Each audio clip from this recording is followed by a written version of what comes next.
వర్తమానం ప్రత్యేక కథనానికి స్వాగతం. ఈ కథనం రాసిన వారు గౌరవనీయులు జైముద్దీన్ అహ్మద్, రాష్ట్ర మీడియా సెక్రటరీ, జమాత్ ఇస్లామీ హింద్, తెలంగాణ.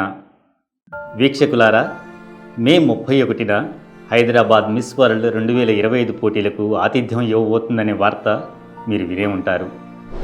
ఒకప్పుడు సంస్కృతి సాంప్రదాయాలకు పుట్టినిల్లు అయిన ఈ చారిత్రాత్మక నగరం ఇప్పుడు ప్రపంచ అందాల పోటీకి వేదికగా మారడానికి సిద్ధమవుతోంది.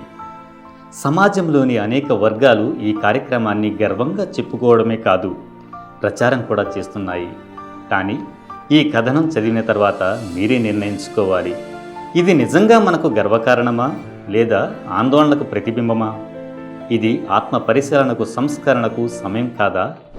హైదరాబాద్ కేవలం దాని శిల్పకళా వైభవానికి, బిర్యానీ, ఇరానీ ఛాయ్కి మాత్రమే ప్రసిద్ధి చెందలేదు.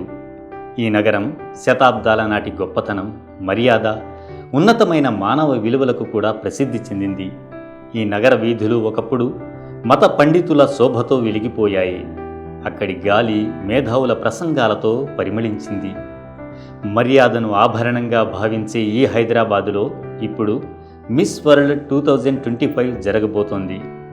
ఇలాంటి కార్యక్రమం ఇస్లామిక్ నైతిక విలువలకు పూర్తి విరుద్ధంగా ఉండడమే కాకుండా హైదరాబాద్ దక్కన్ సాంస్కృతిక ఆత్మకు ద్రోహం చేసే ప్రదర్శన కూడా అని చెప్పవచ్చు. 109 దేశాల నుండి పాల్గొనేవారు వేదికపై తమ శరీరాలను ప్రదర్శించడం, ఫ్యాషన్, గ్లామర్ దృశ్యంలో వారి శారీరక రూపాన్ని బట్టి మాత్రమే అంచనా వేయడం, ఇది కేవలం ప్రదర్శన కాదు, స్త్రీ గౌరవం. అంతేకాదు, ఈ గౌరవాన్ని అంతర్జాతీయ వేలం వేయడం నిజంగా శోచనీయం. ఇస్లామిక్ బోధనల్లో స్త్రీలను వినయం, పవిత్రత, గౌరవానికి ప్రతిరూపంగా భావిస్తారు. ఆమెను ప్రదర్శనల పోటీలో వేదికపై షోపీస్గా ప్రదర్శించరు సరికదా, ఆమెను తల్లి, సోదరి, కుమార్తె, భార్య వంటి పవిత్ర పాత్రలలో గౌరవిస్తాం. కానీ పాశ్చాత్య నాగరికత మహిళలను ప్రకటనలు, ఫ్యాషన్ షోలు, అందాల పోటీల వస్తువులుగా పరిగణించింది. స్త్రీ రూపాన్ని ఇప్పుడు శారీరక ఆకర్షణ ద్వారా మాత్రమే కొలుస్తారు.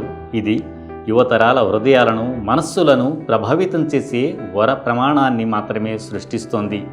ఈ అందమైన సీతాకోక చిలుకలు చూపుల మర్యాదను నాశనం చేస్తాయి. అవి మనస్సులలో, హృదయాలలో కామ తుఫాన్లను రేకెత్తిస్తాయి. ఈ తుఫానులు ఆలోచనలకే పరిమితం కావు. అవి త్వరలోనే లైంగిక నేరాల రూపంలో, మహిళలపై హింస రూపంలో తీవ్రమైన నైతిక క్షీణతకు కారణమవుతాయి. ఫలితంగా సమాజం తన శాంతిని కోల్పోతుంది. ధర్మం అనే కొవ్వొత్తి ఆరిపోతుంది.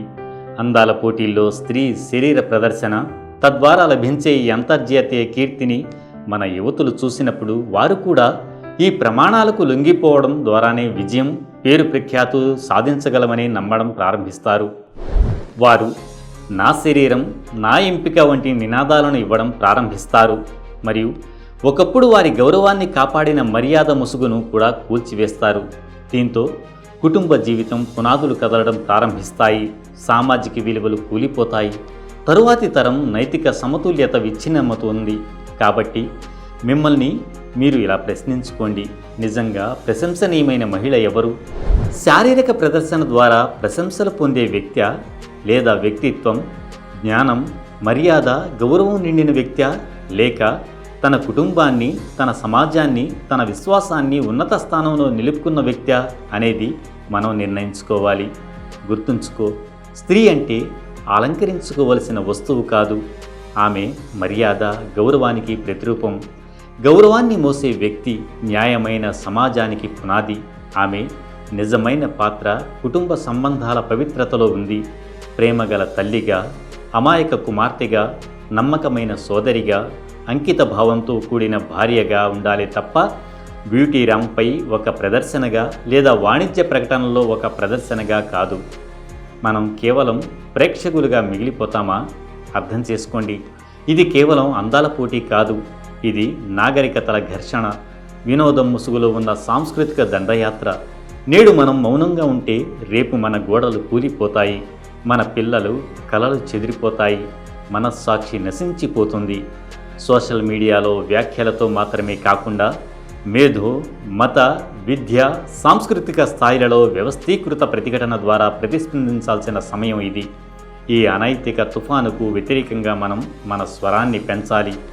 ముస్లిం సమాజం, ముఖ్యంగా సమాజ సంస్కరణ కోసం కృషి చేసే సామాజిక మత సంస్థలు, నైతిక స్పృహ ఉన్న పౌరులు ఈ ధోరణికి వ్యతిరేకంగా నిలబడటం చాలా అవసరం.